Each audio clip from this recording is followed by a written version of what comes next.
ಮಂಡ್ಯದ ಅಬಕಾರಿ ಇಲಾಖೆ ಅಧಿಕಾರಿಗಳು ಬಾರ್ ಲೈಸೆನ್ಸ್ ನೀಡೋದಕ್ಕೆ ಲಕ್ಷ ಲಂಚ ಕೇಳುವ ಆಡಿಯೋ ವಿಡಿಯೋ ಸಾಕ್ಷ್ಯ ಸಿಕ್ಕರು. ಇಲ್ಲಿ ತನಕ ಲೋಕಾಯುಕ್ತದಲ್ಲಿ ಒಂದೇ ಒಂದು ದೂರು ಕೂಡ ದಾಖಲಾಗಿಲ್ಲ.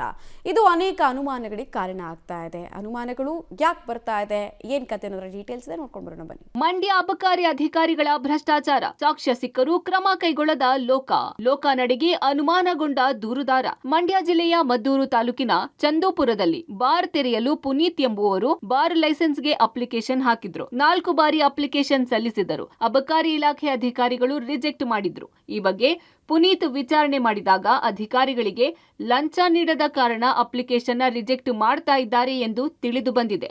ಲೈಸೆನ್ಸ್ ನೀಡಲು ಲಕ್ಷ ಲಂಚ ಕೊಡಬೇಕು ಎಂದು ಅಬಕಾರಿ DC Ravishankar, range inspector Shivashankar ಅವರದ್ದು ಎನ್ನಲಾದ ಆಡಿಯೋ ಹಾಗೂ ವಿಡಿಯೋದಲ್ಲಿ ಸ್ಪಷ್ಟವಾಗಿ ತಿಳಿದು ಬಂದಿದೆ.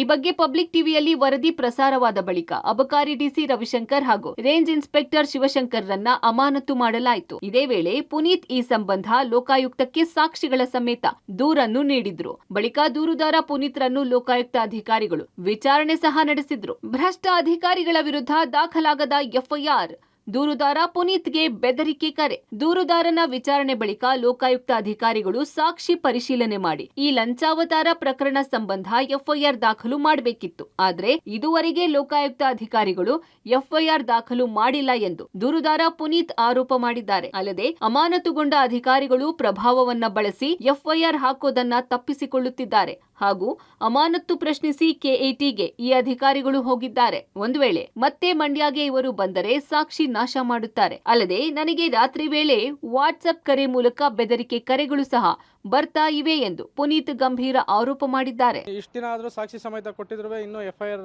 ದಾಖಲಾಗಿಲ್ಲ. 21 ದಿನದೊಳಗೆ ಏನಾರು ಎಫ್ಐಆರ್ ಆಗಿಲ್ಲ ಅಂತಂದ್ರೆ ನ್ಯಾಯಾಲಯದಲ್ಲಿ ಪ್ರಕರಣ ದಾಖಲು ಮಾಡ್ತೀವಿ. ಅವರಿಬ್ರು ಈಗ ಸರ್ಕಾರದಲ್ಲಿ ಮನವಿ ಮಾಡ್ಕೊಳ್ಳೋದಿಷ್ಟೇ, ಅವರಿಬ್ರು ಭ್ರಷ್ಟ ಅಧಿಕಾರಿಗಳು, ಅವರು ತುಂಬಾ ಪ್ರಭಾವಿಗಳು. ಅವರು ಮತ್ತೆ ಮಂಡ್ಯಕ್ಕೆ ನಿಯೋಜನೆ ಮಾಡ್ಕೊಳ್ಳೋಕೆ ಹೋರಾಟ ಕೊಡ್ತಿದ್ದಾರೆ. ಅದು ಸರ್ಕಾರ ಇದನ್ನು ಗಮನಿಸಿ ಸೂಕ್ತ ನ್ಯಾಯ ಕೊಡಿಸಬೇಕು. ಮತ್ತೆ ಅವರು ಮಂಡ್ಯ ಜಿಲ್ಲೆಗೆ ನಿಯೋಜನೆ ಆಯಿತು ಅಂತಂದ್ರೆ ಇಲ್ಲಿ ಸಾಕ್ಷಿ ನಾಶ ಪಡಿಸುವಂತ ವ್ಯವಸ್ಥೆ ಎಲ್ಲನೂ ಮಾಡ್ತಾರೆ. ಬೆದರಿಕೆ ಕರೆ ವಾಟ್ಸಾಪ್ ಅಲ್ಲಿ ಸುಮಾರು ಹಲವು ಬೆದರಿಕೆ ಕರೆಗಳು ಬಂದವು. ಆದ್ರಿಂದ ಸರ್ಕಾರದಲ್ಲಿ ಮನವಿ ಮಾಡ್ಕೊಳ್ತೀವಿ, ಇಂಥ ಭ್ರಷ್ಟ ಅಧಿಕಾರಿಗಳನ್ನ ಮಂಡ್ಯ ಜಿಲ್ಲೆಯಲ್ಲಿ ಮತ್ತೆ ನಿಯೋಜನೆ ಮಾಡಬಾರದು. ಒಟ್ಟಾರೆ ಮಂಡ್ಯದ ಅಬಕಾರಿ ಇಲಾಖೆಯ ಲಂಚಾವತಾರ ಪ್ರಕರಣ ಇದೀಗ ದೂರುದಾರನ ಆರೋಪದ ಮೂಲಕ ಹೊಸ ತಿರುವು ಪಡೆದುಕೊಂಡಿದೆ. ಈಗ ಲೋಕಾಯುಕ್ತ ಅಧಿಕಾರಿಗಳು ಏನು ಮಾಡ್ತಾರೆ ಅನ್ನೋದನ್ನ ಕಾದು ನೋಡಬೇಕಿದೆ. Rohit Devarahalli, Public TV, Mandya.